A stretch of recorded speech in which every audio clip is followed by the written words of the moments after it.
Hi. While random tables are like a very good way to create elements of your world, come up with like random encounters, but also in like world building, here I want to show a slightly different way. There's certainly similarities in terms of randomness, but I want to show how, like for some things in my world, I like not to use random tables, and instead I make up like random stats for and then like roll on them to come up with stuff in my world. And the thing I use today to create like smaller groups of, in this case, humans in the area. Like I'm going to call them like clans. I already have like on the map. I have several settlements of smaller and larger size, and I also want there to be like smaller groups of humans running around in the not so settled areas. And to create these clans, I was like wasn't sure exactly how to define them. So during a train ride today, I used the time and was like, yeah, okay. These groups aren't like this big, and it's probably fair to define these groups by their leaders. And yeah, one of the things I wanted to have is like, how big is this group?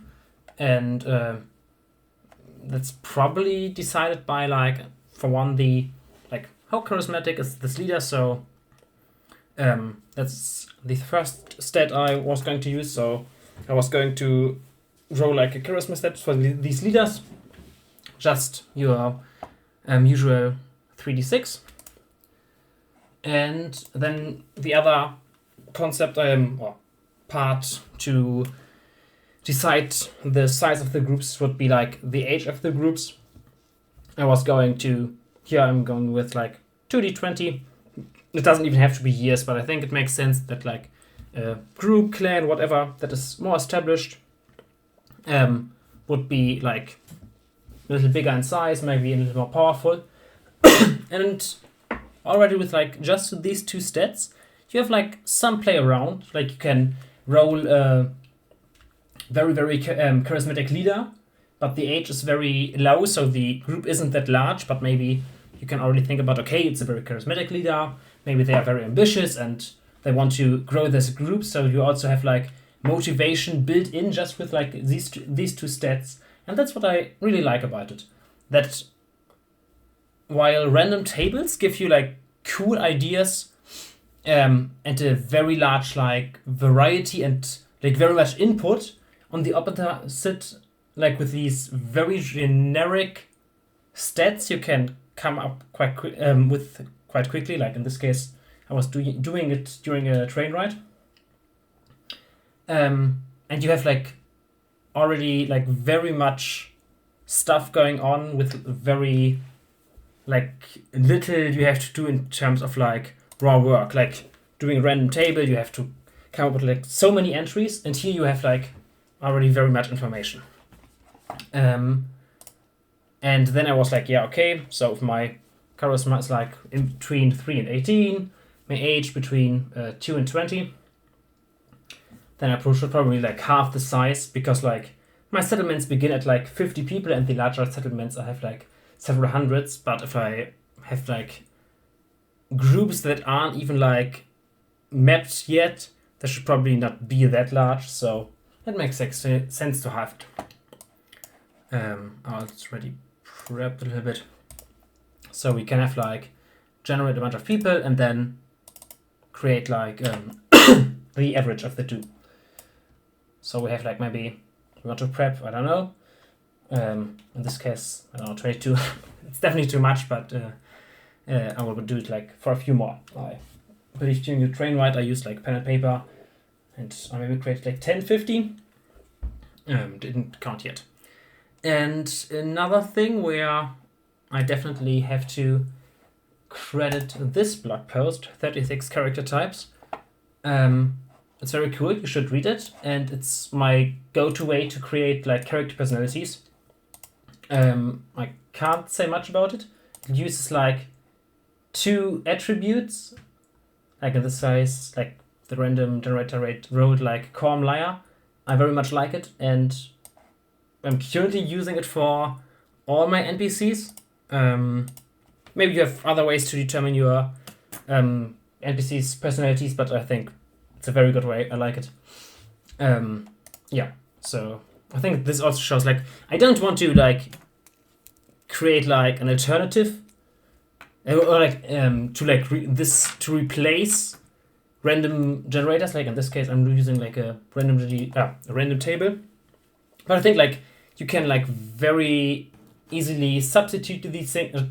Not substitute, but you can like add these things, and in certain cases, maybe prepared random table is better, because like here you have like very like you get like more specific input with which you can like create your ideas. But on the other hand, you have already like some story to it just by like 2 simple numbers you can come up with like within minutes. And then like you can spin these thoughts further. Like this is probably like already enough for me. But like I had still time in the train, so I was like, oh, what else would I have to think about? And one of the things I came up with is like, okay, are these like groups, are they settled? Are they nomadic? Are they semi-nomadic? That's probably like something that plays a role. And yeah, I just decided like roll d6, and I believe I went with like 1, 2 is nomadic, 3, 4, 5 is semi-nomadic, and then like the 6, very few of them should be settled. And yeah, just kind of a random table, because like at this point like I'm assigning random values to specific inputs, unlike the charisma and age thing. And yeah, from there on, I decided to give them like a diplomacy rating. Like this one, I was like, okay, we already have like personality built in, both from the age and the charisma and the personality I wrote for the leader. And in that case, like I looked like we could check the first case. We have like our austere aspirant. This group is fully nomadic. The leader is not really charismatic, but the group exists for a long time. Like maybe we can think, has this leader been yet newly established? Did they inherit like this rulership position from their parents, whatever, or are they like just lucky? And over time their group has grown. This stuff like you can kind of come up with like when you throw them into the campaign. Maybe you want to use it before. And yeah, for this diplomacy, I didn't want to like have like very specific stuff. I came up with these categories. Like the first category is like a raider. Like this group, like obviously like they can't sustain themselves just from raiding, but they are quite aggressive.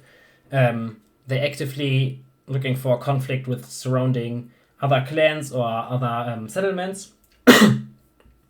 And then I have like flexible, like in the diplomacy, to some degree they cooperate with the settlements and other groups, and they do like some raiding. And then I have like the vassal/ally, so they are tied to a specific settlement, where they have like a semi-vassal, semi-alliance relationship. And I think these categories do like some work to establish how they work with other stuff. And yeah, in this case, I'm not quite sure. It's quite an old group, so I would probably go like there would be already established relationships. So I would put the like vassal category down here. Oh, I still have to change the color. Okay, and then like one extra thing to generate names. I have name generators, and to decide like sex, and depending on the sex, a female or male name. that's pretty much it. And yeah, I hope you enjoyed this. Yeah, I found it quite fun during this train ride.